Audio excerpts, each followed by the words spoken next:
Well, hello, hello, hello, and welcome to The Difference Makers. Welcome to 2022. This is our first show of the new year, and we are starting it off with a very, very necessary skill set, a very necessary tool when we are still networking in unique and different ways. We're going to talk about networking to start off the year just right. And we have a networking guru, a networking guest with us today who has, in essence, connected the dots throughout her whole career. Her name is Judy Reiman. Judy Reiman has been connecting the dots throughout her career. She was a marketing manager at a retail merchants association in Alberta, Canada, and she discovered Legal Shield. And she saw that that was the perfect way for her merchants to be able to have peace of mind, knowing that they could have top-notch law firm representation for a retainer of just a small monthly fee. But even before that, she used her skill set and love of fashion to create a book about tying scarves. And she became known as the Scarf Lady and wrote a book. And actually, she'll tell you details about that. I'll leave that up to her. But basically, she has been doing networking in very unique and different ways throughout her career.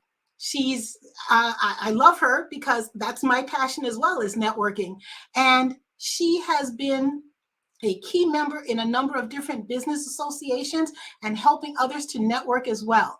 Namely, she's been a part of the Business Leaders Meetups since 2010, and she's an investor and growth affiliate for Rail Innovations. And she's going to tell us about that and actually even have a special offer just for you. So let me bring to the virtual stage Judy Reiman. Welcome, Judy. Good morning, Jacqueline. Thank you so much for inviting me to be your first guest 2022. Yes, yes, we're starting 2022 with a focus on all of you out there in the networking world. We are here live on LinkedIn. We are here live on Facebook and live on YouTube to share with you networking strategies. So we want to just start off, Judy. Tell us a little bit about how you're making a difference in the world using your gifts and talents and abilities with scarves, networking, and all the rest of the talents that you have.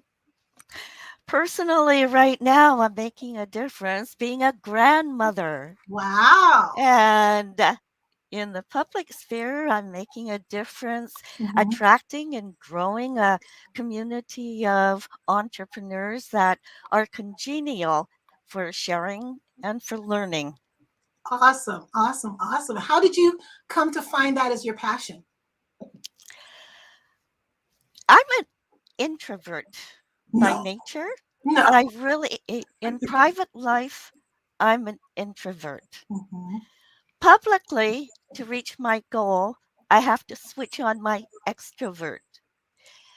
That is something that I think many people face. They think that they're introverts and that they won't be able to do any networking, and they don't make an effort to go out and do it. First of all, they say, "Well, where should I go? How can I do it?" Mhm. I think the best way of attacking that is thinking of going on a journey. Yeah. What do you need? How do you plan for it? Who do you want on your journey? For example, with the scarf tying books, I was interested in, way back then, they were really concerned about what is reflected onto your face as to the best colors to wear in your wardrobe. Mhm. And at the time, I was wearing a lot of browns and yellows. And I discovered color coding. And then, of course, with all of my yellows and brown clothing, being petite, I couldn't instantly change my wardrobe. Mhm. And that's how I discovered scarves. And I did a lot of research on it. And the minute that you have a goal, that you have a passion, you start surrounding yourself with like minded people. Mhm. And that's how you start attracting a tribe. that is coming along the journey with you. And the more that you go with the mindset of helping them, for the scarf tying, my children were in brownies, in Girl Guides. And back then they were tying the brownie knot.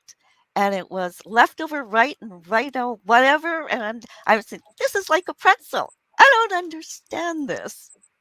And then I discovered, oh, it is really simple.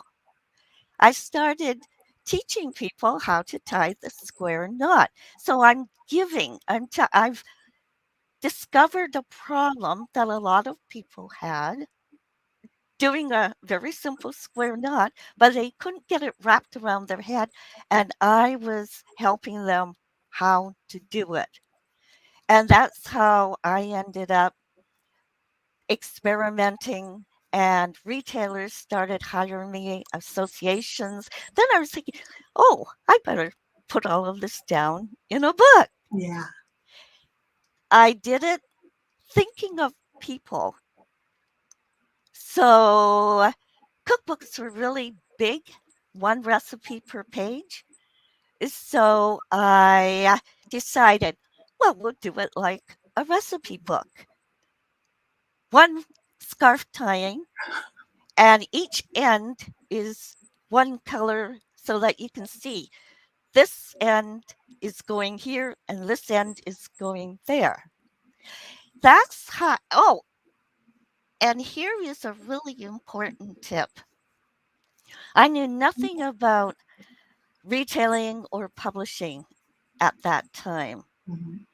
but I was going around and attending conferences such as the Successful Women's Conference. Mm-hmm. I had an idea about a book, but how do I help others? I ended up talking with one of the keynote speakers and told her that I could help her clients coming into her high fashion store using scarves and necklaces and such.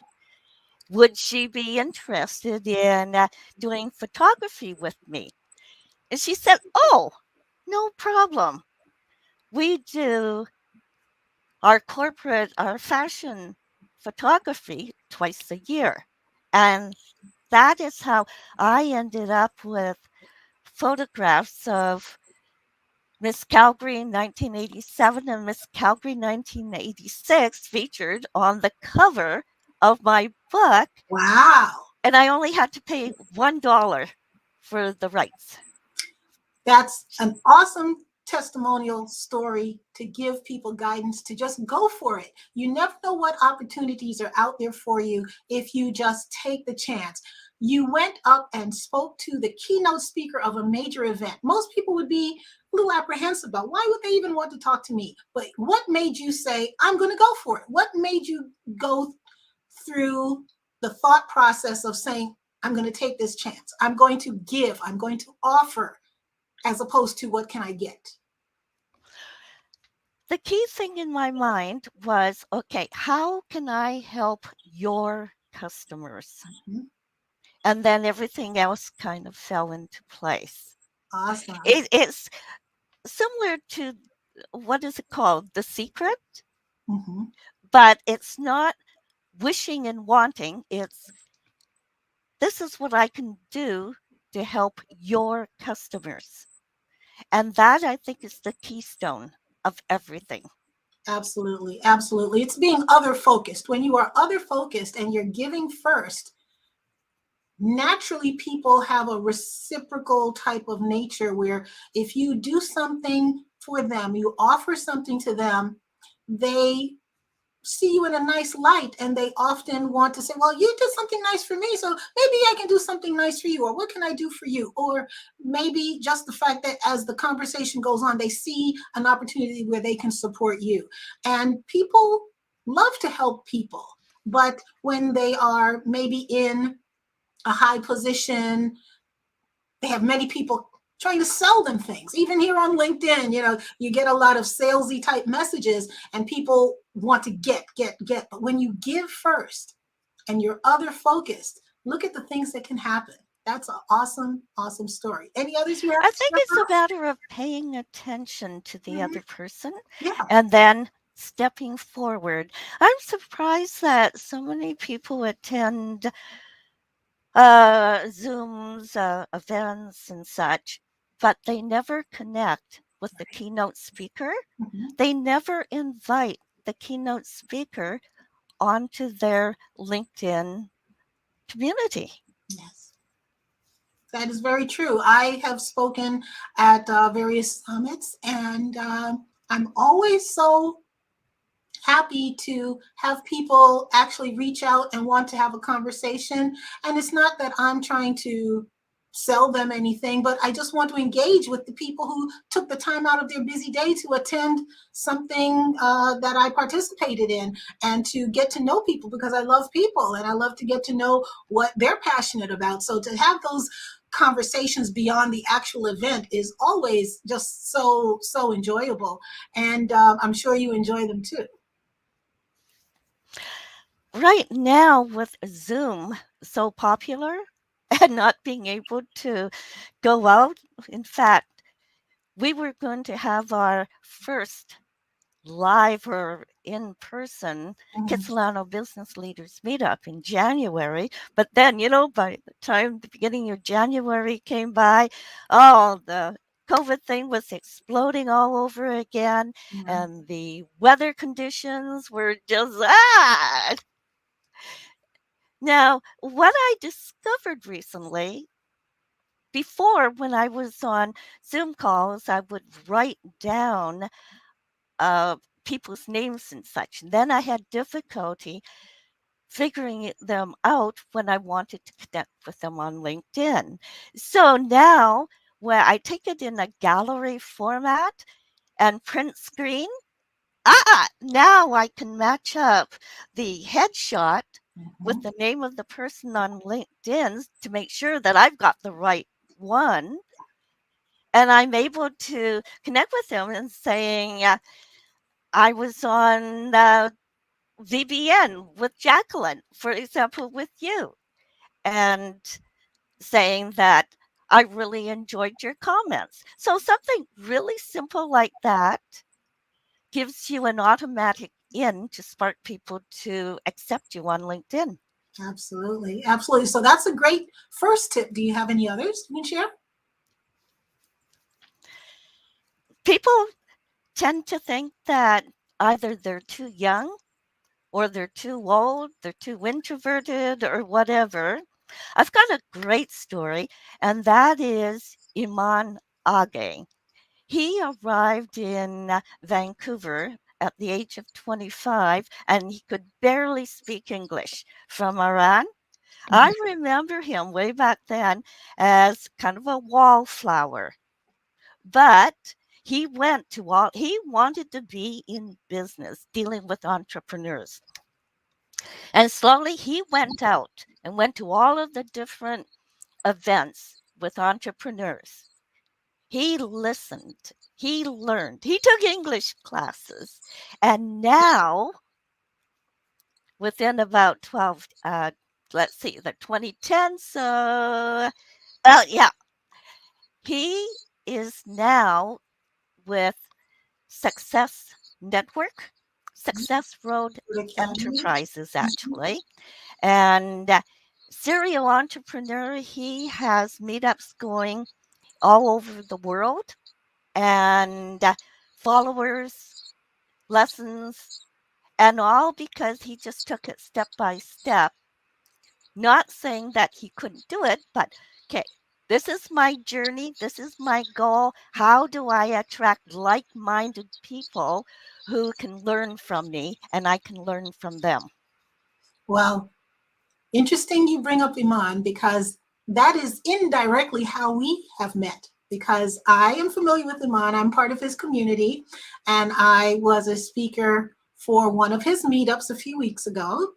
And you were a member of that particular meetup event, that particular Tuesday night event, and we connected, and here we are. Here we are. So great things happen when you connect. So Judy, you're involved in so many different things that all have networking at the core. Tell us a little bit about some of your meetup activities and also about your group that you're a part of called Rail Innovations. In regards to Meetup, right after our January 20th meetup, I was working on the next one for February 17th. And that is, I had the theme of the rise of the digital nomads. So it's kind of percolating in my head. Mm-hmm. I brought on one person because of the COVID situation. He decided to stay in Southeast Asia, in Vietnam. He did an analysis of what it costs for residency in Vancouver versus elsewhere Mm-hmm. and all of the COVID restrictions. I thought that would be a really good person. And then I brought on somebody else who is going to be zooming in from Mexico. And then, you know, when you start channeling your thoughts and you've got kind of an end game to your journey, things really start to happen. And one of my old former Kitsilano business leaders, Andrew Sipe, I just discovered that he analyzed the cost of living, lifestyle, etc., and he jumped through all the hoops. He is now in Portugal. So I thought, oh, this is going to be a fabulous panel discussion. And in regards to Rail, Rail is a new platform with over 18 apps, and it is really going to bring down the cost of doing business for micro businesses, solopreneurs, etc. So they can do their CRM, they can do credit card processing, networking, having their profile up, business listing in Rail Market. And the cost is only $19.95 per month. And if you want the networking component, it's only $59.95 per month. And all of these pieces are together to help you be functioning and being able to keep the costs down. Great. So you're offering an opportunity for our viewers to give a little Get head a free start. business listing on Rail Market. Well, very interesting. So Yeah, send me an email to Judy let's get Reiman. your information up here for you, and that way people can be able to contact you for more details. So here is Judy's information here, Judy Reiman 2 at gmail.com. Yes, they'll be able to get their headshot or their logo up with their website link, phone number, and a short blurb about what is the best thing about your business that people will say, aha, I want to know more about it. Are there certain categories, or can you categorize your business? How is it Yes, set up? definitely. And there's a super search component. So if I want to search for bookkeeper, travel agents, I just plug it in and it brings up all the members that are on there. And it's free and it's open to the public. Awesome, awesome. Well, we really appreciate that resource and being able to share a free resource with our audience. Is there any time limit to this free offer? No, contact me anytime. There is also Rail Chat. That is also free. Mhm. Great. Well, let's go back now to networking as a whole. What can you share as far as new strategies for 2022 in the midst of a COVID situation to be able to now network effectively in this day and age? Women are really making an impact on social media during COVID. You Mhm. take a look at all of the great Zoom calls on Facebook. There's the Grand Connection, Mhm. and women have banded together And I think that's what their strong point is. They're able to create their tribe. They bring in a few people, they put their heads together and say, okay, how can we make this happen? How can we move forward? And they just start slowly and suddenly it starts mushrooming. Right now, there are so many different opportunities for you. It can be kind of overwhelming. Mhm. The important thing is to hop on 2 or 3 times and get a feel of the group and see if there is any special alignment for you in regards to where you want to be heading, in regards to alignment with your personal health and goals. The important thing is, where do you feel comfortable so that you feel comfortable giving forth and making comments. So when someone is ready to make a comment, sometimes they don't know what to say. What would you suggest as those initial conversations? I think that the key thing is connect with somebody that they said something that struck a chord with you. Mhm. Write it down and then afterwards make a comment. Or you can make a comment if that Zoom call allows you to. Or you can always go like this while the person is speaking, or give a good smile or a nod while that person is speaking. It shows animation and it shows connected connectiveness. Mhm. Otherwise, afterwards, write them either a Facebook message or on LinkedIn.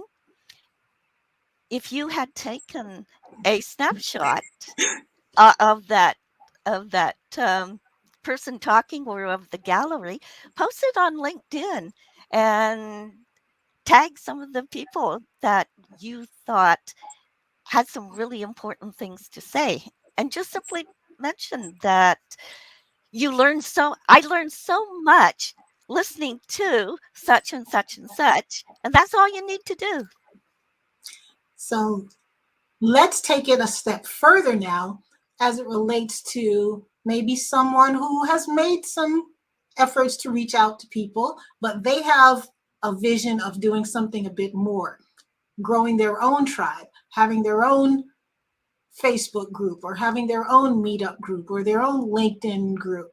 What would you say to that person who's ready for that stage of this connecting game? I think that a good illustration of that is the development of the Kitsilano Business Leaders Meetup. We initially, back in 2010, we were thinking that, hey, we need to have more opportunities to connect with each other rather than the main events put on by the Kitsilano Chamber.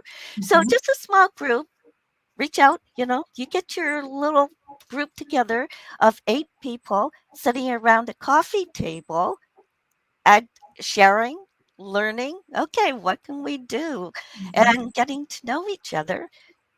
Eventually, I started getting requests from big name speakers who wanted to connect with our group. I said, oh, sure, absolutely. Because initially we were just teaching each other. Each one of us would come up with something that we do well in business, Mhm. either how to do social media, how to get your article published or your business noticed by um, uh, a newspaper, a periodical. Mhm.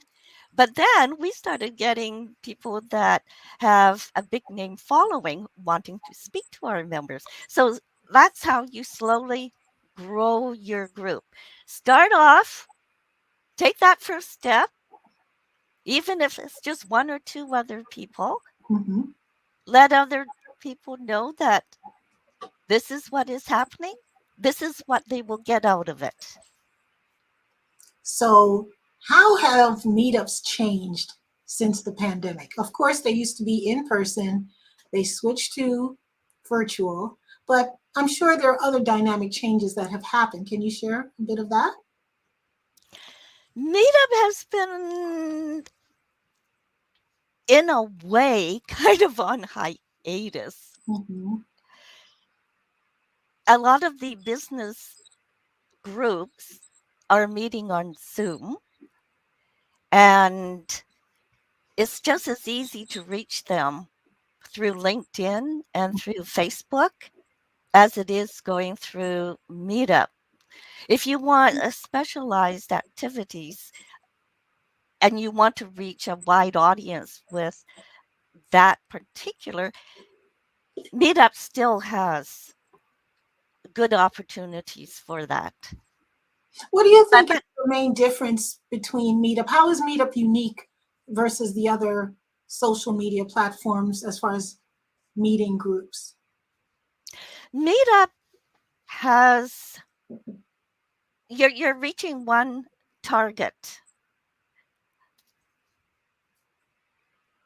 Well, let me see. Meetup right now has the people who are going to it. Actually, I can't really No, explain. no worries, no worries. I No really worries. can't explain it because so many people do not use Meetup anymore. They're really big on Facebook. They're big on A Facebook. big one main thing is that Meetup charges. So I think it's like $105 or $119. I think every 6 months. Mhm. That's to run And the group, right? to form the group, yes. Right. But you can have as many as three. Uh, I think it's 150 US. I haven't really looked. Okay. Whereas on Facebook, you can do it free of charge. Mhm. Do you think there are different, I mean, people are people, but are there different people based on their focus or their whatever is of interest to them that they gravitate to one versus the other? Like, for example, LinkedIn is more considered the professional platform, the business platform, the working person's platform. Uh, let's say Facebook is more social, although business is done on Facebook, it's more social. What do you think is the bucket for Meetup? Well, women are really knocking it out of the ballpark on Facebook. Mm-hmm. And um, they're making money out of it because they grow that tribe of theirs and really giving value to the people. Mm-hmm. Now they're using it as a subscription basis.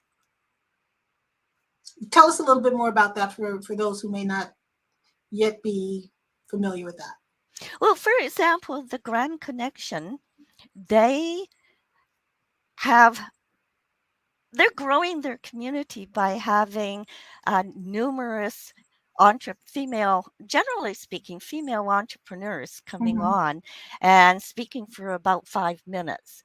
So they can bring on a lot of different women who are promoting the event through their own Through their own network. networks. Okay.